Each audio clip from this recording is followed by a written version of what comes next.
से 84 दिन बाद कुंभ राशि वालों के जीवन में आएगा बड़ा बदलाव। खेलेंगे लाखों करोड़ों में और हर उम्मीद होगी पूरी और जीवन में आएगी तरक्की की मिसाल।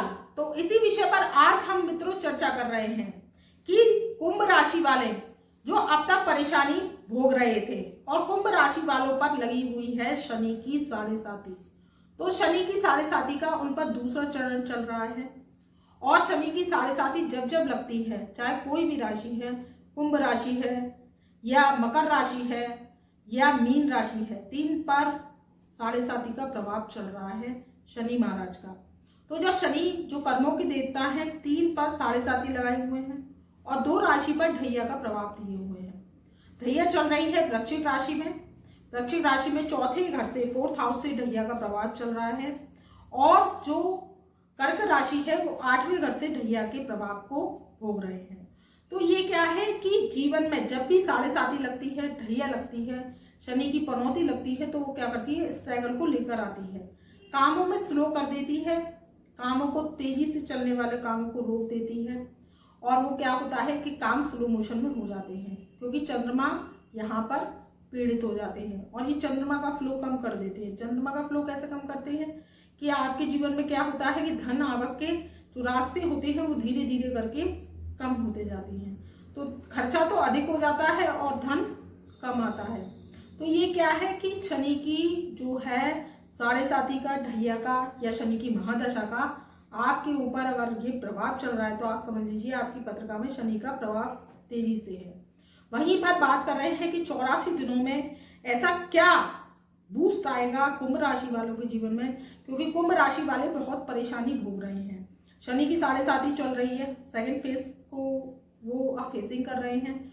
तो क्या है, और शनि क्या है, बकरी हो गए हैं। तो बक्र चाल को लिए हुए लगन में जब शनि होते हैं तो क्या करते हैं, स्लो मोशन कर देते हैं। खर्चे तो हो जाते हैं बहुत ज्यादा। अब प्लान बना लिया कि कुल्लू मनाली जाना है या विदेश घूमने जाना है तो आपका क्या होगा, रखा रखाया पैसा खर्च हो जाएगा। अगर आप कुंभ राशि वाले हैं और मेरी इस वीडियो को ध्यान से सुन रहे हैं तो आपका क्या होगा कि खर्चा हो जाएगा, फिर क्या होगा, धन का आवक कम हो जाएगा, फिर कर्जे की स्थिति बन जाएगी। आप लोन लेकर घूमने चले गए, आप सोच रहे हैं कि हम लोन चुका देंगे या गाड़ी ले आए या आपने घर बनवा लिए, तो ऐसा नहीं होगा। ऐसा क्यों होगा, क्योंकि शनि की जो स्लो मोशन चाल है वो आपके जीवन पर प्रभावित है और लगन में शनि का होना क्या करता है कि वैसे ही तरक्की को रोकता है। वहीं आपके जो आपका जो शनि का पोजीशन तो हमने बताया, लेकिन गुरु और राहु का जो पोजीशन है वो आपके थर्ड हाउस में चल रहा है। थर्ड हाउस में जो मेष राशि में आपके गुरु और राहु का जो चंडाल दोष चल रहा है वो क्या करता है, प्रॉब्लम्स को क्रिएटिविटी देता है, प्रॉब्लम्स को ज्यादा बढ़ा देता है। वहीं गुरु राहु तीसरे घर में बैठकर क्या करते हैं, राहु तो शुभ माना जाता है लेकिन गुरु के संग में क्या करता है, वो गुरु राहु का चंडाल दोष बना देता है। तो ये चंडाल दोष जो आपके जीवन में अब तक क्या कर रहा था, तरक्की को रोक रहा था, बूस्ट नहीं आने दे रहा था। आप चाहते हैं कि हम तरक्की को पकड़ें, आप लोहे से संबंधित काम करते हैं, अगर आप कुंभ राशि वाले हैं या डॉक्टर हैं, सर्जन हैं, तो आपके काम बिगड़ रहे हैं। आप इस बात को देखिए, लोहे से संबंधित काम करते हैं या कोई खदान से संबंधित काम करते हैं या कोई कृषि का व्यवसाय करते हैं या आप कोई फर्टिलाइजर का काम करते हैं या कृषि संबंधित चीजों को बेचते हैं, ये सब शनि की होती है। कोयले का काम करते हैं या आप पेट्रोलियम से संबंधित कोई काम करते हैं, तो ये क्या है कि शनि महाराज आपको दे रहे थे घाटा अगर आप व्यवसायी हैं तो,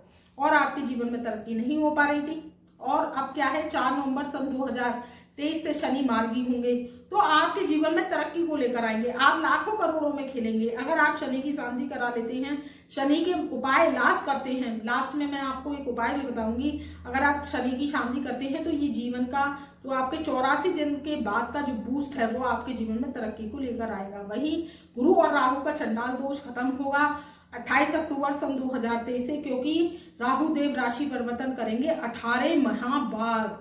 तो वो क्या करेंगे कि आपके दूसरे घर में आएंगे, धन भाव में। तो धन भाव में जब राहु आता है तो अचानक पैसे को बढ़ाता है। अचानक पैसों को क्या होता है कि आपके जीवन में कहीं ना कहीं से आपको धन की प्राप्ति होगी अगर आप चाहते हैं। वही बस थोड़ा सा आप ध्यान रखिए कि ये अपनी समसप्तक दृष्टि से आपके अष्टम भाव को देखेंगे तो वहीं थोड़ा सा पेट विकार रह सकता है, स्वास्थ्य को थोड़ा प्रभावित कर सकते हैं। बस इस बात का ध्यान रखिए। बाकी आप अगर कुंभ राशि वाले हैं तो आपके जीवन में तरक्की तो निश्चित ही आएगी। और 4 नवंबर सन 2023 से शनि मार्गी अवस्था में आ जाएंगे तो आपको बहुत ही अच्छा फल देंगे, राजयोग बनाएंगे और आपके जीवन से समस्याओं का समाधान करेंगे। वहीं आपकी अगर कोई समस्या आ रही है, 7.5 चल रही है और आपका काम नहीं बन रहा है, आप लोहे से जुड़े कारोबारी हैं या किसी भी से भी आपकी समस्या है, मंगल बद्ध की स्थिति बन रही है, जमीन जायदाद में कलेश चल रहा है और आपको सफलता नहीं मिल रही है, तो आप व्हाट्सएप के माध्यम से हमसे जुड़ सकते हैं, अपनी जन्म पत्रिका दिखवा सकते हैं, बनवा सकते हैं और कलयुगी उपाय इलाज करेंगे तो आपके जीवन में तरक्की जरूर आएगी। हमारी फीस अदा करके आप हमसे अपॉइंटमेंट ले सकते हैं। वहीं मैं आपको उपाय बता रही हूँ कि अगर आपको शनि देव कृपा नहीं कर रहे हैं तो आप क्या करिए कि सुबह के टाइम बस आपको क्या करना है, 1 लोटा जल लेना है, स्वच्छ पवित्र होकर नहा धोकर आप शनिवार के दिन पीपल के पेड़ पर 1 लोटा जल चढ़ाइए। बस शनिवार के दिन ही आपको सुबह के समय चढ़ाना है और आ जाना है। ऐसा 8 शनिवार तक करना है। अगर आप 8 शनिवार तक पीपल के वृक्ष पर सुबह जल चढ़ा के आते हैं तो आप देखिए शनि महाराज आपको कृपा करेंगे और जीवन में तरक्की को लेकर आएंगे। वहीं आप क्या करिए कि जो गरीब लोग हैं उनको भोजन बांट सकते हैं शनिवार के दिन।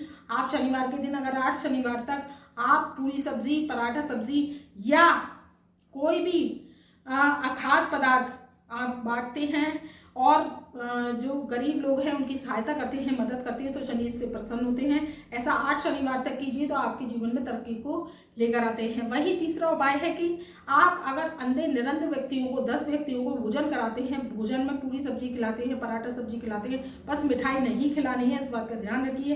अगर आप ऐसा करते हैं साल में एक बार तो शनि प्रसन्न होते हैं और आपके कर्मों को अच्छा करते हैं। तो इसी शुभकामनाओं के साथ आपके जीवन में तरक्की होगी, मान सम्मान में वृद्धि होगी। इसी के साथ मैं आपसे अपनी ब्रह्मवाणी को समाप्त करती हूँ और मेरा प्यार भरा नमस्कार।